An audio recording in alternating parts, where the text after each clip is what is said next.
गणानां त्वा गणपतिगुं हवामहे कविं कवीनामुपमश्रवस्तमम् ज्येष्ठराजं ब्रह्मणस्पत आनः शृण्वन्नोतिभिः सीदसादनम् प्रणो देवी सरस्वती वाजेभिर्वाजिनीवती धीनामवित्रयवतु गणेशाय नमः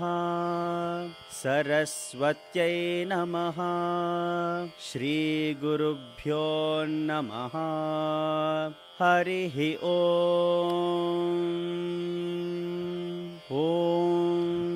शान्ति शान्ति शान्तिः। ॐ योपां पुष्पं वेद पुष्पवान् प्रजावान् पशुमान् भवति चन्द्रमा वा अपां पुष्पम् पुष्पवान् प्रजावान् पशुमान् भवति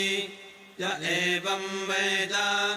योपामायतनं वेद आयतनवान् भवति अग्निर्वा अपामायतनम् आयतनवान् भवति योऽग्निरायतनं वेद आयतनवान् भवति आपो वा अग्निरायतनम् आयतनवान् भवति य एवं वेद योपामायतनं वेद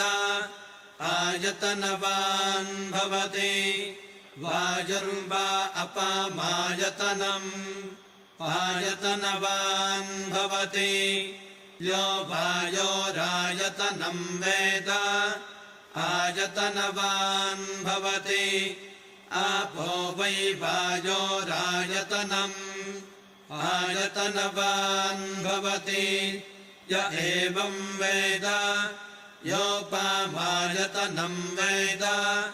आयतनवान् भवति असौ वै तपन्नपामायतनम् आयतनवान् भवति यो मुष्यतपत आयतनं वेद आयतनवान् भवति आपो वा अमुष्यतपत आयतनम् आयतनवान् भवति य एवं वेद योपामायतनं वेद आयतनवान् भवति चन्द्रमा वा अपामायतनम् आयतनवान् भवति यश्चन्द्रमस आयतनं वेद आयतनवान् भवति आपो वै चन्द्रमस आयतनम् आयतनवान् भवति य एवं वेद योपामायतनं वेद आयतनवान् भवति नक्षत्राणि वा अपामायतनम् आयतनवान् भवति यो नक्षत्राणामायतनं वेद आयतनवान् भवति आपो वै नक्षत्राणामायतनम् आयतनवान् भवति य एवं वेद योपामायतनं वेद आयतनवान् भवति पर्जन्यो वा अपामायतनम् आयतनवान् भवति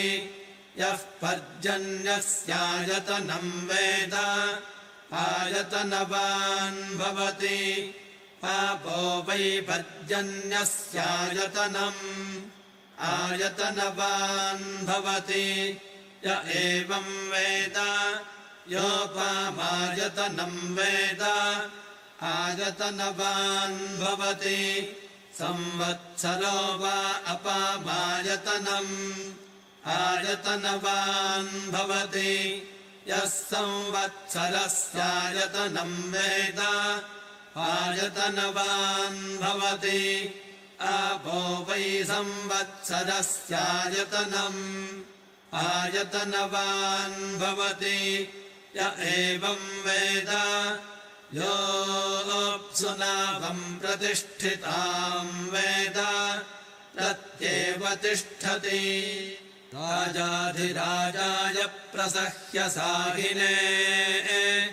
नमो वयं वै श्रवणाय कुर्महे समे कामान् कामकामाय मह्यम् कामेश्वरो वै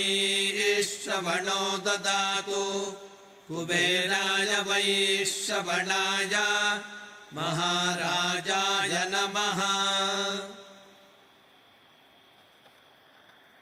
यदक्षरपदभ्रष्टं मात्राहीनं तु यद्भवेत्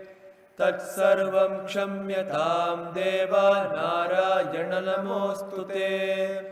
विसर्गबिन्दुमात्राणि पदपादाक्षराणि च न्यूनानि चातिरिक्तानि क्षमस्व ईश्वर। अपराधसहस्राणि क्रियन्ते हर्निशं मया दासोऽस्मि मामत्वा क्षमस्व ईश्वर। अन्यथा शरणं नास्ति त्वमेव शरणं मम तस्मात् कारुण्यभावेन रक्ष रक्ष ईश्वर। हरिः ओं तत्सत् श्री साईश्वरार्पणमस्तु।